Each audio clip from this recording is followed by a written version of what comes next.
நீங்கள் பார்த்துருப்பீங்க. காவல் ஆணையம் என்ன சொல்கிறாரு, இவங்க போனோம் 11:30 மணிக்கு அந்த ஃப்ரெண்டு அந்த ஆண்மகன்கிட்டது எங்களுக்கு ஃபோன் கால் வந்தது, 10 நிமிஷம் கழிச்சு உடனே போனோம், அவர் மயக்க நிலையில் இருந்தார், உடனே கூட்டு ஹாஸ்பிட்டல் அட்மிட் பண்ணோம், உடனே 100 போலீஸ் இறக்கப்பட்டாங்க, தேடினாங்க அந்த பொண்ணை கடத்தி போனாங்க. எங்க 100 போலீஸ் இறங்கியிருக்காங்க, அந்த இவங்க கார்லேருந்து 1/2 கிலோமீட்டர் தூரத்தில் பார்த்தேங்கிறாங்க. 100 போலீஸ் தேடியும் 1/2 கிலோமீட்டர் தடையும் கிடைக்கலையா? அது பெண்ணு கண்ணில் படலையா? ஏங்க 5-6 மணி நேரம் ஒரு பெண்ணு நிர்வாணமாக, சாரி எனக்கு ரொம்ப கஷ்டமாக இருக்குது சொல்கிறதுக்கு, அப்படி அந்த சூழ்நிலை மயக்கமாக இருந்திருக்கானாக்கா அக்கம் பக்கத்தில் ஏர்போர்ட் ரோட்டுங்கிறாங்க, காருகள் போகலையா? அந்த பொண்ணு வந்து ஐயோயும் கத்திச்சு சொல்கிறாங்க, காதில் யாரும் இல்லையா? இந்த சம்பவம் 2ஆம் தேதி 11:30 மணிக்கு ராத்திரி நடந்திருக்கு. இந்த பெண் வந்து நேற்று விடிய காலையில் மீட்டெடுக்கப்பட்டா சொல்கிறாங்க. அப்போ ஏன் காவல்துறை நேற்றுக்கு காவல் ஆணையர் பத்திரிகையாளரை சந்திக்கலை? இன்னைக்கு முதலமைச்சர் கரூர் நெரிசலுக்கு விழுந்து அடிச்சுக்கிட்டு போகிறாரு, செந்தில் பாலாஜின்னு சொன்னவொடனே போய் இறங்கிடுவாரு, ரைட், அது வரவேற்கிறோம். ஆனால் இதே இந்த மாதிரி ஒரு பெண் நேற்றுக்கு ஹாஸ்பிட்டலில் இருக்கானாக்க அவரை போய் பார்க்க வேண்டியது தமிழக அரசு கடமை இல்லையா? அவங்களுடைய செயல் குறைபாடுதான் தான் இந்த பொண்ணுக்கு இன்னைக்கு நிலைமை. இந்த கயவர்களுடைய இருப்பிடம் சிவகங்கை, இங்கே வந்து தங்கியிருக்காங்க, ஏதோ இடத்துல வேலை பண்ணுறாங்கன்னு சொல்கிறாங்க, மெக்கானிக்கு அதெல்லாம் பண்ணுறவர் அந்த பெண்ணோட கூட இருந்த நண்பர் அப்படின்னு சொல்கிறாங்க. இவங்க அந்த பைக்கை திருடியிருக்காங்க, அந்த திருடிய சாவியை வச்சுக்கிட்டு ஓட்டிகிட்டு இருக்காங்க. அப்போ நீங்கள் எல்லாத்தையும் இணைச்சி ஒரு புள்ளியில் கொண்டு வாங்க. முக்கிய ஒரு புள்ளிகளின் செயலாக இருக்குன்னு சொல்ல வரீங்களா? அவங்களுக்கு நெருக்கமானவர்கள்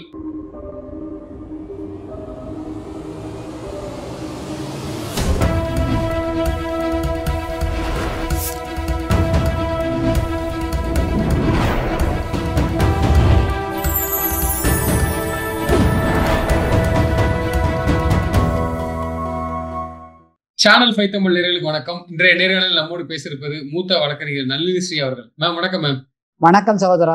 மேம், இந்த நேற்று நடந்த சம்பவம், அந்த பாலியல் கோயம்புத்தூர்ல நடந்தது, இப்போ வந்து காலையில சுட்டு பிடிச்சதாக ஒரு தகவல். இந்த வழக்கு எதை நோக்கி மேம் போய் கொண்டிருக்கு? திடீர்னு இந்த என்கவுண்டர் செய்யப்படல, இந்த சுட்டு பிடிச்சது இதை எப்படி பாக்குறீங்க? உங்களுக்கு வணக்கம், உங்க நேயர்களுக்கு வணக்கம். இந்த சுட்டு பிடிச்சது இல்ல, இது டெலிபரேட்டா தடயத்தை அழிப்பது.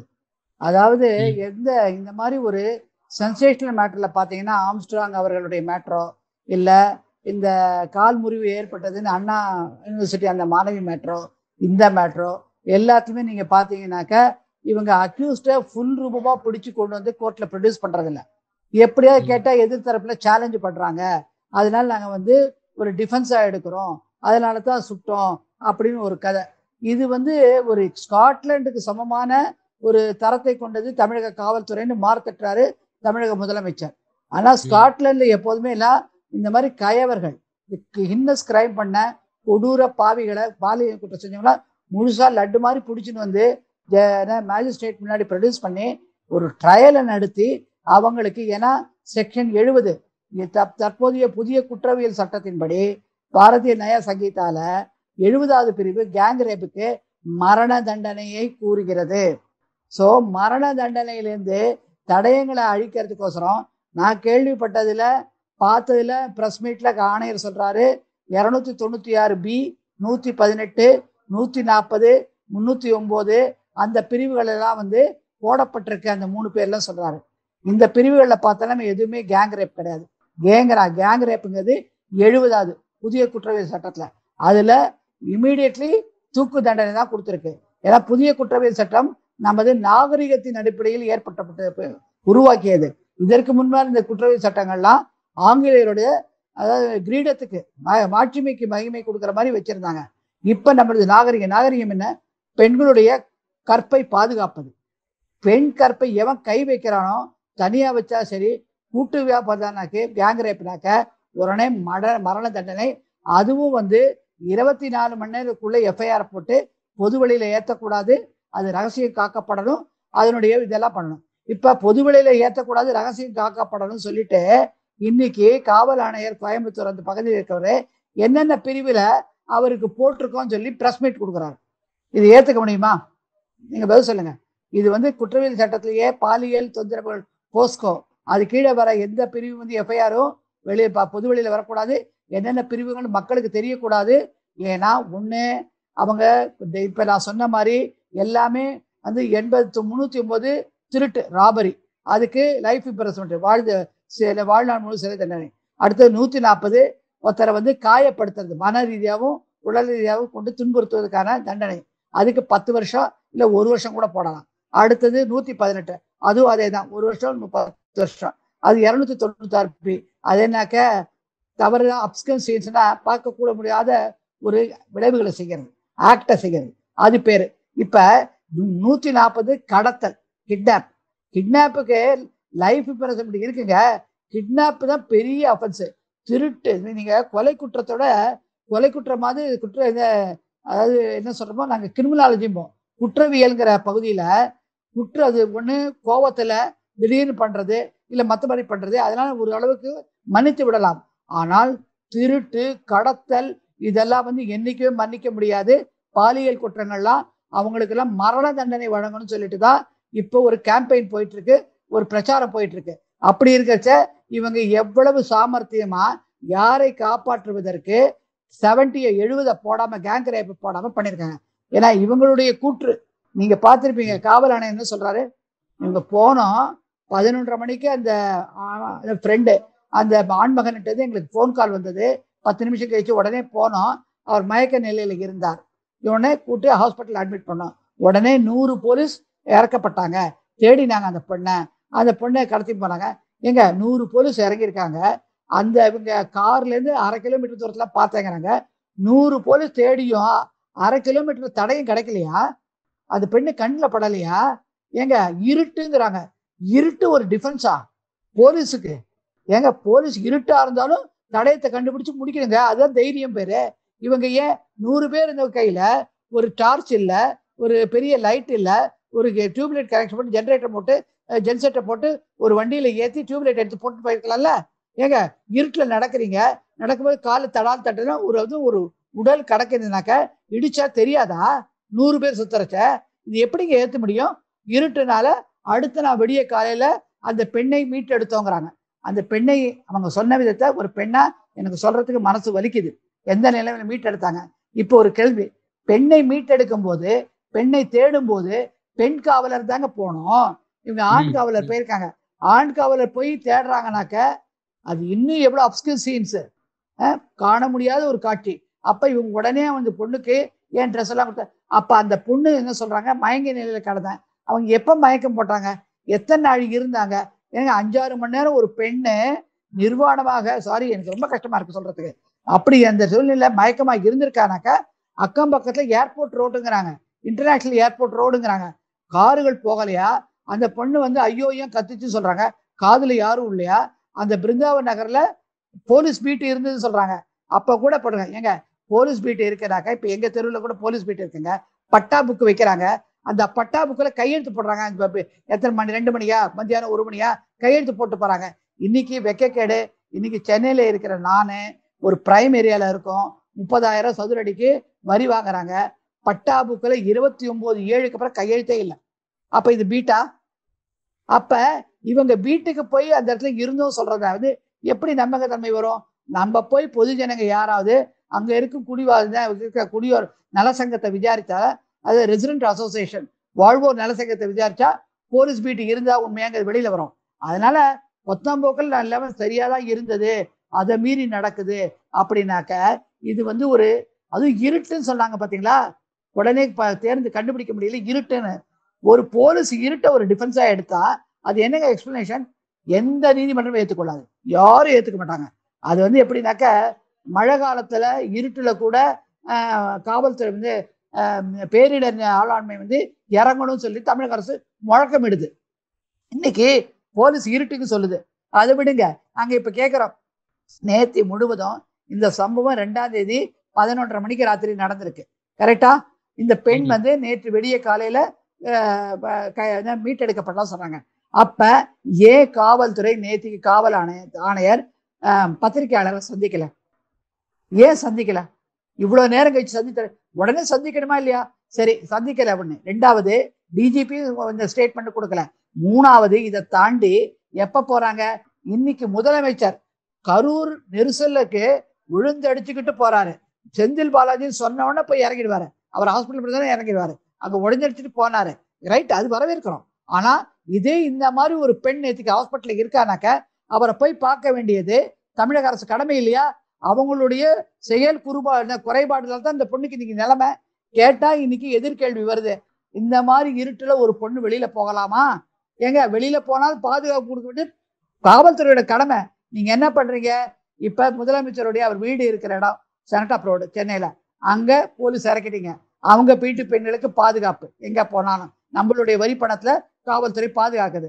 அதே ஆர்டினரி நம்ம குழந்தைங்க, நம்ம வீட்டு குழந்தை ஸ்கூலுக்கு போயிட்டு வர வரைக்கும், ரோட்ல விளையாட வரைக்கும், நேற்றுக்கே பாத்தீங்கன்னாக்க ஒரு பொண்ணு அது என்ன ஆச்சுன்னு எரிச்ச நிலையில கண்டுபிடிச்சிருக்காங்க. இன்னொரு பொண்ணு வந்து கலெக்டரேட் வாசல்ல போய் பெட்ரோல் ஊற்றி தற்கொலை பண்ணிக்கிறாங்க. என்ன நடக்குது? பெண்களுக்கு பாதுகாப்பு இல்லைங்க. அது சொல்லி நம்ம இதே பாலியல், அதாவது என்ன, பொள்ளாச்சி பாலியல் பலாத்காரம் பெரிய கையெடுப்பு. எதிர்கட்சியா இருக்கச்ச கனிமொழி அக்கா நடையோ நடக்கிறாங்க, போய் போராட்டம் பண்றாங்க. அப்பா, அவங்க பண்ண நாடகம் இருக்க உடனே முடிவு தேடுவோம். எப்போது முடிவு தேடினாங்க? இப்போ ஒரு வருஷத்துக்கு முன்னாடி. இப்போ ஆட்சி வந்து 4 வருஷம் முடிஞ்சு போச்சு, அப்ப தேடுறாங்க. ஆனா அதுவும் என்ன, புதிய குற்றவியல் சட்டம் நடைமுறைக்கு வந்த அப்புறம் பயந்து பண்ணாங்க, இல்லாட்டா அதுவும் அப்படியே விட்டுருப்பாங்க. கொடநாடு வழக்கு, கொலை வழக்கு நடந்தது, அதனுடைய முடிவு என்ன? இன்னும் முடியல. அதோட வேங்கை வாசல், அதுவும் குற்றவியல், அது என்ன ஆச்சு? ஏங்க இது ஸ்காட்ல இதுக்கு இந்த காவல்துறையை கையில வச்சிருக்கிறது யாரு? முதலமைச்சர், அவர் தானே அந்த துறை அமைச்சர். இதுக்கெல்லாம் அவர் பஸ் நேத்திக்கு பாருங்க, இந்த அவ்வளவான அசிங்கமான ஒரு கேட்க முடியாத ஹொரிஃபையிங் இன்சிடென்ட் சொல்லுவாங்க, கொடூரமான ஒரு பெண் தாக்கப்பட்டு இந்த நிலைக்கு ஆயிருக்காங்க. முதலமைச்சர் ஒரு வருத்தமும் தெரிவிக்கல. அவர் வந்து மாண்புமிகு பாரத பிரதமர் இப்ப பீகார்ல பேசின மாதிரி இங்க வந்து பேசுறதுக்கு தைரியம் இருக்கா? மடைமாற்றமா பண்றாரு? அவருடைய ரெஸ்பான்சிபிலிட்டியில இன்னைக்கு. ஆனா பல பேர் என்ன சொல்றாங்கன்னா, எல்லாத்துக்குமே தமிழக காவல்துறை பொறுப்பேற்குமா, முதல்ல அவங்க எதுக்கு அங்க போனாங்க அப்படின்னு பார்க்கப்படுது. நீங்க சொல்றதை வச்சு பார்த்தா வரக்கூடிய தேர்தல் வருதுங்கிறதுனால இதை மறைக்கிறதுக்கு தான் இவ்வளவு அவசரமா செயல்படுறாங்கிற மாதிரி ஒரு குற்றச்சாட்டு வைக்கிறீங்க. அந்த குற்றச்சாட்டு இல்லைங்க, உண்மைதானங்க சொல்றான். அந்த பொண்ணை மீட்டு எடுக்கப்பட்டது உண்மைதானே? டேட்டா மீட்டர் உண்மைதானே? 100 போலீஸ் இறக்கிறீங்க. ஏங்க 100 போலீஸ் ஒரு 1/2 கிலோமீட்டர் சுத்துறானாக்க மீட்டு எடுக்க முடியல சொல்லி ஏத்துப்பீங்களா? எங்க வீட்டுல ஒரு 10 பேர் இருட்டுல நடந்தாலே ஒரு இடத்துல கீழே ஒருத்த படுத்துக்கிட்டா காலில் தட்டுமா இல்லையா? கண்டுபிடிக்க முடியுமா? யாரோ ஒரு முக்கிய புள்ளிய காப்பாற்ற நினைக்குதா காவல்துறை? என்ன நீங்க சொல்ற ஸ்டேட்மெண்ட் அப்படிதான் தெரிய வருது. ஏதோ ஒண்ணு மறைக்கிறதுக்காண்டி அவசரமா அப்படின்னு எடுத்துக்கலாம். இப்ப சகோதரரே, இப்ப பாருங்க, அந்த 3 குற்றவாளிகள் பெயரை கொடுத்திருக்காங்க. அவங்களுடைய எந்த இடத்து டிஸ்ட்ரிக்ட்ல இருந்து வராங்க? சிவகங்கைங்கிறாங்க. எந்த இடம்? சிவகங்கை. சிவகங்கையில அஜித்குமார் அந்த காவலாளிய மர்மம் கொலை இன்னைய வரைக்கும் குட்டு வெளியில வர சிபிஐ வந்து தானாகவே சென்னை உயர்நீதிமன்ற கையில எடுத்து கோர்ட் மானிட்டரிங் நடந்து சிபிஐ இருக்கு. அங்கேயும் யாரு? அந்த சிவகங்கையிலையும் ஒரு பெண்மணி ஈடுபட்டதாகவும் அந்த பெண்மணிக்கு எங்கேயோ இருக்குன்னு எவ்வளவு டில் டாங்மாங்க, அதாவது ஆட்டம் போட்டு காட்டி அப்படி பூச்சி மறைவா சரியா பண்ணாம இழுத்தாங்க. ஏன்னா காவல்துறையா அது இன்வால்வ் ஆகுதுன்னு சொன்னாங்க. கரெக்டா? இதே சிவகங்கை சேர்ந்தவங்க அந்த 3 பேரும். அதுலயும் முக்கியமா என்னன்னாக்க, இவங்க போலீஸுடைய கூற்று, இவங்க தற்பொழுதுதான் சில கொலை குற்றங்கள், பின்புல குற்றங்கள் எல்லாத்தையும் வெளியில இருக்கிறது நோட்டட் கிரிமினல்ஸ் வெளியில இருக்கிறச்ச டெய்லி மானிட்டர் பண்ண வேண்டியது அந்த போலீஸோட கடமை இல்லையா? அவங்க நடவடிக்கை மானிட்டர் பண்ண வேண்டாமா? எப்படி இவங்க ஃப்ரீயா விட்டாங்க? நான் கேட்கிறேன். இன்னைக்கு ஒரு பைக்கை திருடி அந்த சாவியை எடுத்துக்கிட்டு போய் அவன் போயிருக்கான், பாட்டில் அங்க கிடைச்சிருக்கேன். டாஸ்மாக் கடைகளை குறைப்போம் அப்படின்னு திமுக தன்னுடைய தேர்தல் அறிக்கையில் சொல்லிட்டு, இன்னைக்கு குறைச்சிருந்தா இந்த குற்றம் வந்திருக்குமா? அங்க பாட்டில் கடந்திருக்கு. ஏன் பாட்டில் எப்படி கிடக்குது? யாரோ தூக்கி போட்டாங்க. இன்டாக்சிகேஷன் ரிப்போர்ட் நடந்த அந்த கொலையாளிகளும் இவங்களை தாக்க முயன்றதா சொல்றாங்க. அந்த அளவுக்கு ஹின்னஸ் கிரைம்ல இருக்கிறவங்க மானிட்டர் பண்ணாம விட்டது யாருடைய தப்புங்க? காவல்துறை தானே லேப்சஸ், குறைபாடுகள் அங்கதானே இருக்கு. அப்ப அத வேங்கை வாசலையும் கண்டுபிடிக்க தெரியல. இதுக்கும் இவ்வளவு நேரம் 3 பேருங்கிறாங்க. அந்த 3 பேர் எப்ப உறுதிப்படப்படுவாங்க? அந்த பெண் வந்து ஐடென்டிஃபை பண்ணணும், இல்ல அந்த மாணவன் அவருடைய நண்பர் அவர் ஐடென்டிஃபை பண்ணணும், ஆமா உண்மைன்னு. அது வரைக்கும் அவங்க தரப்புல இருந்து ஐடென்டிஃபிகேஷன் அவங்க பண்ணாங்கிற வார்த்தை காவல் ஆணையர் வாயிலிருந்து வரல. நாங்க பிடிச்ச இந்த 3 பேர் சொல்றாங்க. இந்த 3 பேர் உண்மையா? இல்ல சந்தேகம் வருது இல்ல? இல்ல இப்ப அத வெளியில ஏதாவது விசாரணை போயிட்டு இருக்கும்போது சொல்லக்கூடாது இல்ல அப்படின்னு ஒண்ணு இருக்கு. விசாரணை போயிருக்கும்போது சொல்லக்கூடாது. ஆனா அந்த பிரிவுகள்ல ஏன் சொன்னீங்க? ஏன் இந்த பிரிவுகள்ல சொல்றீங்க? இன்னும் விசாரணை முழுமையாக இல்லையா? அதுக்குள்ள 70 போடல, 70 போடாம நீங்க 296, 118, 140, 350 பந்திக்கு முந்திக்கிறீங்க. அப்ப அது மட்டும் சொல்லலாமா? சொல்லுங்க. அதனால காவல்துறை அவங்க ஒரு குடியரசு பொறுப்புல இருக்காங்க. நான் இறையாண்மையுடைய செயல்களை செய்யணும், அதன்படி கட்டுப்பாட்டுல இருக்கணும். ஆனால் இவர்கள் ஆளுங்கட்சிக்கு உதவும் வழியாக எல்லாருக்கும் தான் பொதுமக்களே சொல்றாங்க. இல்லாட்டா எப்படிங்க அந்த பொண்ணு வந்து கத்துதுங்கிறாங்க? அப்ப போலீஸ் வந்து வீட்டுல இருக்காங்கன்னா காதுல விழலையா? அந்த இடத்துல காவல்துறை நின்னுச்சு சொல்றீங்களா? இல்ல அவ அந்த சம்பவம் நடக்கிற இடத்துல காவல்துறை இருந்தது, பக்கத்துலயே தான் இருந்ததுன்னு சொல்றீங்க. நான் சொல்லலைங்க. பக்கத்து இடம் தான் பிருந்தாவன் நகர். அங்க போலீஸ் வீட்டுல இருக்காங்கன்னு யார் சொல்றாரு? காவல் ஆணையர் சொல்றாரு. அப்ப போலீஸ் வீட்டுல இருக்க பெட்ரோல் எங்க இன்டர்நேஷனல் ஏர்போர்ட் ரோட்ல பெட்ரோலிங் இருக்காதா? பிஸி டைம்ங்க. அப்ப கண்டிப்பா இருக்கணும். திடீர்னு அப்ப அவங்க காதுல கேட்கலையாமா? இப்ப எப்படி திடீர்னு 100 போலீஸ் இறக்கிறாங்க? 100 போலீஸ் வந்து காலில் நடக்கிறச்சு இருட்டுல பாடி காலில் தடரலையா அந்த பொண்ணுடைய உடல்? நான் கேட்கறேன், இது ஏத்துக்க முடியுமா? தண்ணியில இருட்டுல நம்ம மழை நீர் தங்கரிச்சு காலை ஏதாவது பொருள் தடப்பட்டா ஏதோ காலில் அடிக்குது, நம்ம கீழே குடிப்போம். புரியுமா இல்லையா?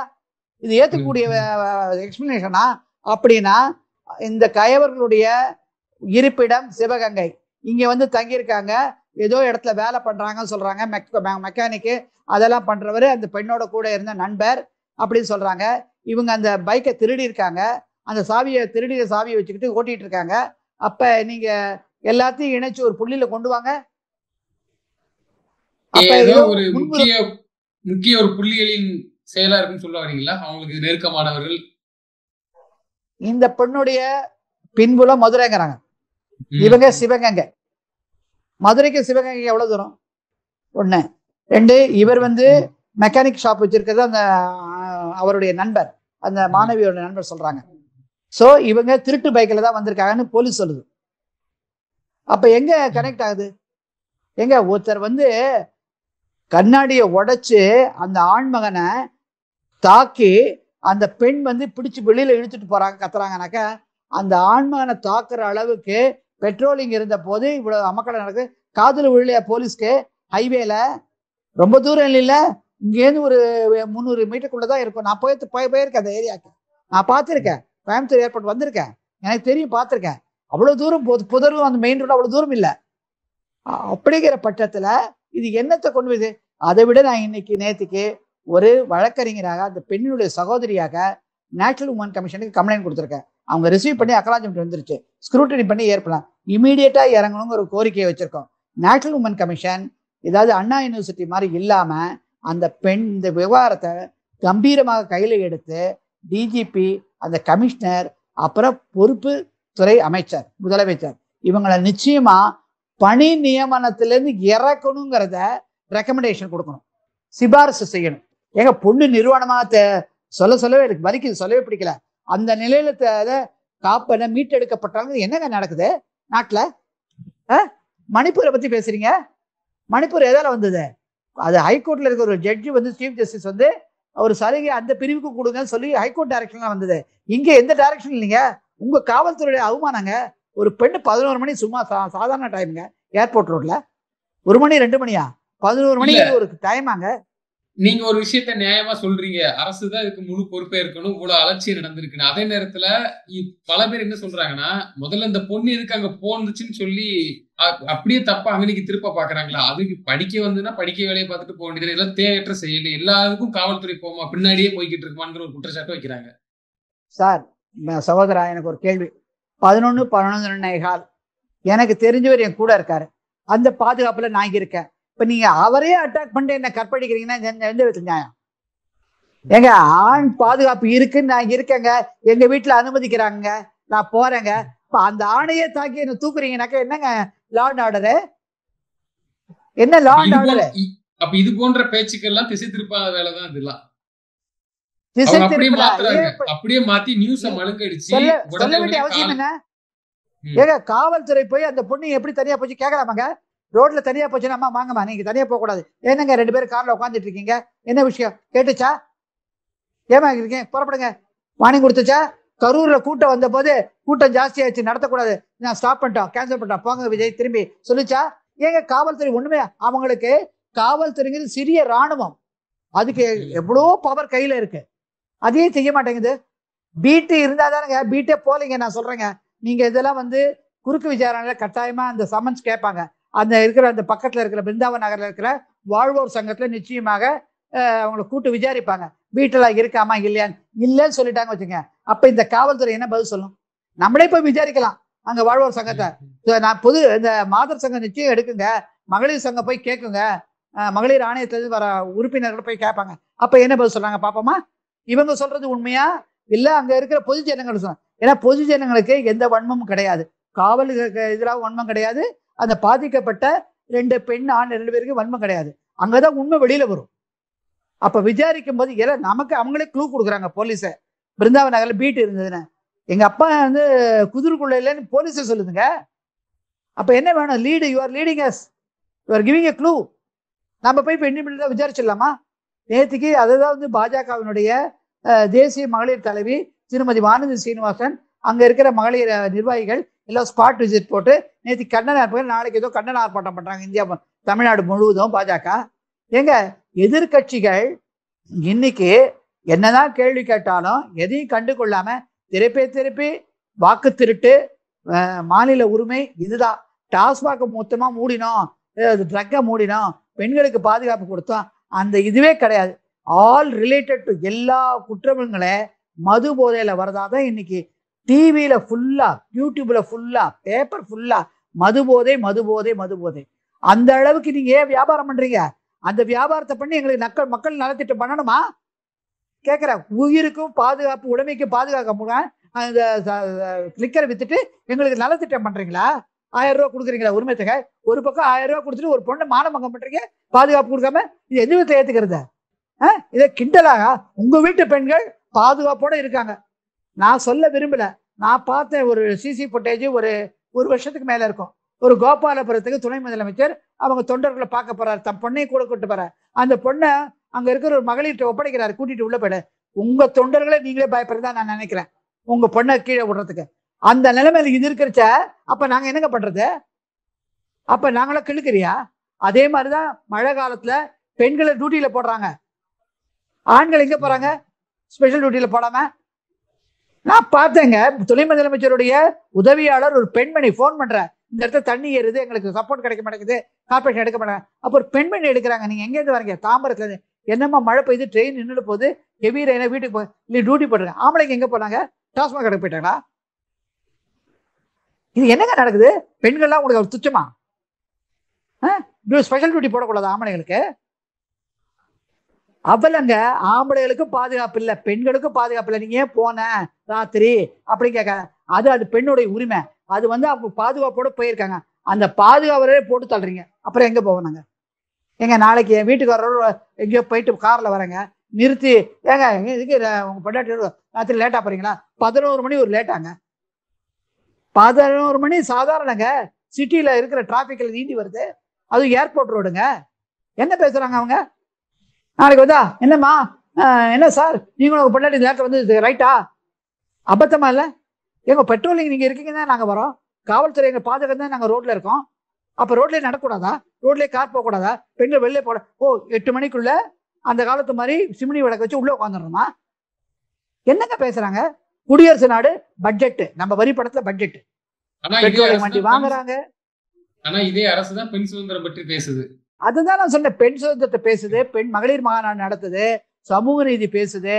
ஆனால் சமூக நீதி பேசி மேயர் பிரியா வந்து 5வது ரோல கீழே உட்காந்துட்டு இருக்காங்க. மேயர் பதவி பெரிய பதவி, முதலமைச்சரோட பெரிய பதவி, அவங்க கீழே உட்காந்துட்டு இருக்காங்க. மேல நம்ம கனிமொழி அக்கா, அப்புறம் சோனியா காந்தி அவர்கள், பிரியங்கா காந்தி அவர்கள், அப்புறம் அகிலேஷ் யாதவ் அவர்கள் மனைவி. இதுதான் சமூக நீதி. குடும்பத்துக்கு மட்டும்தான் பாதுகாப்பு, பெண்கள் சுதந்திரம். அது என்ன அவங்களே என்ன பண்றாங்க? போலீஸை வச்சு பத்திரமா இருக்காங்க, அதான் பாதுகாப்பு. மற்றவங்க எல்லாம் குழந்தைகளை காணா போகுது, பாலியல் தொந்தரவு, இறக்குது, காது கண்ணு பேச முடியல, சிந்தாதிரிப்பேட்டையில பாலியல் குற்றம், அந்த வழக்கு என்னாச்சு? அண்ணா நகர் அந்த வழக்கு என்னாச்சு? நிறைய வழக்குகள். நேற்றுக்கு ஒரு பொண்ணை எரிச்சிருக்காங்க, அந்த மேட்ரு இந்த கோயம்புத்தூர் மட்டும் அந்த மேட்ரு என்ன ஆச்சுன்னே தெரியல. அந்த பொண்ணை யார் எரிச்சது, யார் பண்ணாங்க, அந்த கைவர்கள் பிடிச்சாங்களான்னா அது காத்தோட போயிடுச்சு. ஒரு பொண்ணு பெட்ரோல் கொளுத்திக்குது, அதுக்கு ரீசன் கண்டுபிடிச்சிருக்காங்க, துப்பறிறாங்க. கேட்டா கணவருடைய கொடுமையா, முடிச்சுட்டாங்க ஒரே கதை. கணவனுடைய குடும்பம் என்ன கலெக்டரேட்ல போய் கொளுத்திப்பாங்க. அந்த பெண்ணு தனக்கு என்ன நிவாரணம் கேட்டு கலெக்டரேட்டுக்கு வந்தாங்க. எதனால வந்தது லீகலா பார்க்க வேண்டாமா? ஏங்க ஒரு பொண்ணு கொடுமை என்ன கலெக்டரேட் வாசல்ல பெட்ரோல் கொடுத்துப்பாங்க. இது ஏத்துக்கக்கூடிய பதில் அப்ப காவல்துறையில இருந்து வருது. இதான் இன்வெஸ்டிகேஷனா? இதான் விசாரணையா? ஒரு நாளைக்கு இன்னைக்கு இது வரைக்கும் நாங்க இன்னும் பார்க்கல. கோர்ட்ல இருக்கிறதுனால எத்தனை கொலை நடந்தது, எத்தனை ரேப் நடந்தது லிஸ்ட் தெரியல. தினம் இதான் லிஸ்ட். இப்ப என்ன பண்ணிருக்காங்கன்னா காலையிலேயே வந்து சுட்டு பிடிச்சிருக்காங்கன்னு சொல்றாங்க. இது ஒரு நல்ல முயற்சி தானே? ஏன்னா என்னமோ நடந்ததாக இருந்தாலும் நடவடிக்கை துரிதமாக செயல்பட்டு இருக்காங்க. இதை நீங்க எப்படி பாக்குறீங்க? இதை நீங்க முதல்ல இதை ஏதோ மறைக்கணும். நீங்க சகோதரன் எனக்கு முதல்ல சொல்லுங்க. நேத்தியே கமிஷனர் பேசல, பிரஸ் ஏன் நேத்தி பேசல? போனாங்க மீட்ல சொல்லக்கூடிய பரிதாபனையில இருக்காங்க. இத பிரஸ்ல சொல்லக்கூடிய விஷயம் கிடையாதுங்கிறதுனால கூட அவாய்ட் பண்ணிருக்கலாம்.